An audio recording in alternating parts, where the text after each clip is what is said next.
अभिवादन स्वीकार कीजिए ब्रजेश मिश्रा का और आप देखना शुरू कर चुके हैं द डिबेट। बहन भाइयों, उत्तर प्रदेश की विधानसभा एक नया रिकॉर्ड बनाने जा रही है। वो रिकॉर्ड है 24 घंटे लगातार सदन चलाने का। हालांकि इसके पहले महात्मा गांधी की जयंती पर भी इस तरह का लगातार सदन चलाने की परंपरा उत्तर प्रदेश की असेंबली में पड़ी है।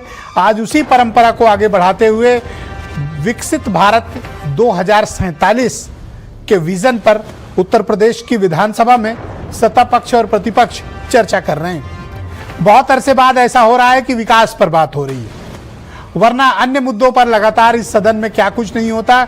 लेकिन उसके विपरीत आज दोनों तरफ की लोग, सत्ता पक्ष भी और प्रतिपक्ष भी, उत्तर प्रदेश को 2047 तक विकसित कैसे बनाया जाए इसके बारे में रोड मैप प्रस्तुत किया जा रहा है, विजन डॉक्यूमेंट प्रस्तुत किए जा रहे हैं।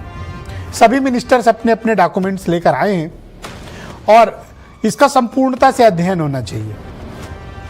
बहनों भाइयों, मैं मानता हूं कि ये उत्तर प्रदेश के सभी 25 करोड़ लोगों के लिए बेहद आवश्यक परिचर्चा है।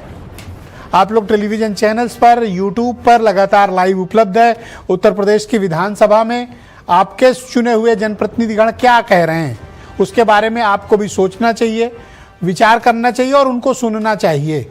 जो लोग ये शिकायत करते हैं कि विकास पर बात नहीं होती, उनसे मैं कहना चाहता हूं कि 24 घंटे चल रही उत्तर प्रदेश की विधानसभा को वो जरूर देखें। आज चर्चा इसी विषय पर।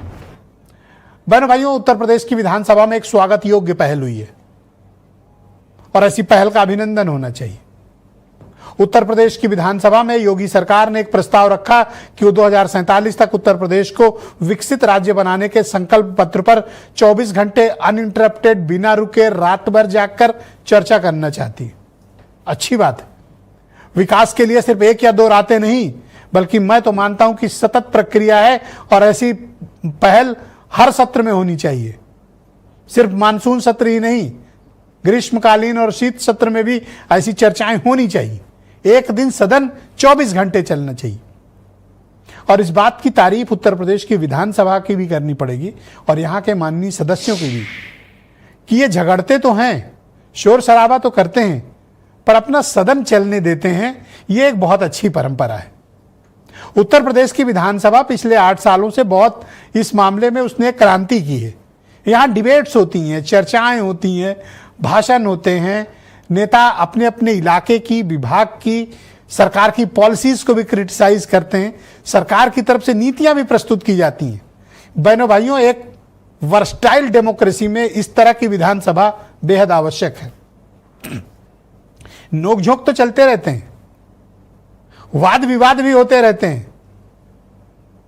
हंगामे भी होते रहते हैं, होना भी चाहिए। इससे लगता है कि लोकतंत्र में अपोजिशन भी जिंदा है और अपनी बात सत्ता पक्ष को मनवाने के लिए मजबूर भी कर सकता है। हमें ऐसे डेमोक्रेसी की सराहना करनी चाहिए। तो क्या है यह विकसित भारत और कैसे 2047 तक, अब जब 2025 में है, 22 साल के बाद क्या उत्तर प्रदेश और यह देश विकसित हो पाएगा? बहनों भाइयों, इसके लिए 3 विजन प्रस्तुत किए गए हैं। जो सरकार का पक्ष है वो मैं आपको संक्षेप में बताता हूं कि 2027 तक हमें क्या गोल अचीव करने हैं, 2030 तक यानी 2030 तक क्या गोल अचीव करने हैं और 2047 तक क्या करने हैं। बहन भाइयों, इनमें से बहुत से ऐसे नेता हैं जो 2047 तक शायद ना भी रहें, इस दुनिया में हो सकता है ना रहें, पर अच्छी बात यह है कि ये हमारे भविष्य की चर्चा कर रहे हैं, हमारी आपकी चिंता कर रहे हैं, आने वाली पीढ़ी की चिंता कर रहे हैं। इसमें राजनीति भी हो सकती है, इसमें वोट बैंक साधना भी हो सकता है, सब कुछ हो सकता है, लेकिन मूल विषय यह है कि ये भारत के विकास की, उत्तर प्रदेश के विकास की चिंता कर रहे हैं। जो लोग ये कहते हैं कि बात सिर्फ हिंदू मुसलमान की हो रही है, मंदिर मस्जिद की हो रही है, मैं उनसे कहना चाहता हूं कि यूपी की विधानसभा के इस सत्र को जरूर देखें, प्रत्येक विधायक को सुने। मैं अपनी तमाम व्यस्तताओं के बावजूद लगातार सबको सुनने की कोशिश करता हूं, जिसका छूट जाता है उसका लगा के सुनता रहता हूं। क्यों? क्योंकि ये हमारे विकास का एक विजन डॉक्यूमेंट है। ये पता चलता है कि हमारी सरकारें कैसा हिंदुस्तान चाहती, कैसा उत्तर प्रदेश चाहती। विपक्ष का भी अपना एक बड़ा रोल है। विपक्ष ने सरकार की 47 नाकामियां गिनाई, उन्होंने 2047 का विजन दिया, तो इन्होंने रीजन 2047 तक रीजन 47 दिया और बताया कि 47 किन मामलों में उत्तर प्रदेश बदहाल पड़ा हुआ है। सड़कें, शिक्षा, स्वास्थ्य, इंफ्रास्ट्रक्चर, इलेक्ट्रिसिटी, रोजगार, महंगाई, ऑलमोस्ट सभी फ्रंट पर सरकार को घेरने में विपक्ष ने कोई कमी नहीं की। और यही हमारी डेमोक्रेसी की ब्यूटी है। लगातार चर्चाएं जारी हैं और आज इस चर्चा से निकला क्या? बहनों भाइयों, कुछ 3-4 खास स्टेटमेंट आपको सुनाना चाहता हूं ताकि यह परिचर्चा की शुरुआत ठीक तरीके से हो और आप ये जान सकें कि आपके चुने हुए प्रतिनिधि आपके लिए और आने वाली पीढ़ी के लिए, यानी आपके बच्चों के लिए क्या योजनाएं तैयार कर रहे हैं। सुनिए। देश के सबसे बड़े राज्य के रूप में उत्तर प्रदेश अपने उत्तरदायित्व का निर्वहन करते हुए विकसित उत्तर प्रदेश, आत्मनिर्भर भारत, आत्मनिर्भर उत्तर प्रदेश की संकल्पना को मूर्त रूप देने के लिए प्रतिबद्ध है। उत्तर प्रदेश सरकार भारत सरकार के विकसित भारत संकल्प को प्राप्त करने में प्रदेश के प्रत्येक नागरिक को जोड़े जाने के लिए प्रतिबद्ध है। इसलिए इसका प्रारंभ सदन में चर्चा के साथ किया जा रहा है। 2047 के सपनों की दुकान बंद कीजिए, 2025 की सच्चाई का हिसाब दी। अध्यक्ष महोदय, यह 2047 विजन असल में 2025 की नाकामी को 22 साल तक धकेलने का रोड मैप है।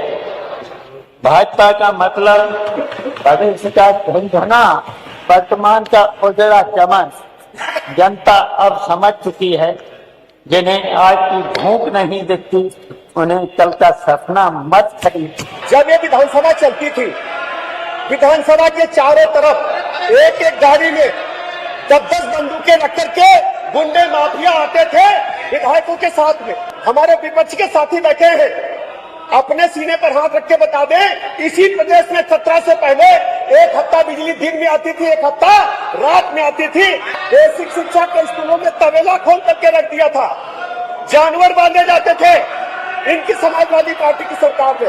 हमें चर्चा इस पर करनी चाहिए कि आज प्रदेश हमारा कितना कर्ज में डूबा है, लाइन ऑर्डर पर, स्वास्थ्य पर, शिक्षा पर और सड़क पर, विद्युत पर और सिंचाई पर, यानी कि जल शक्ति पर। तो बहनों भाइयों, आज की इस परिचर्चा को आगे बढ़ाते हैं और मेरे साथ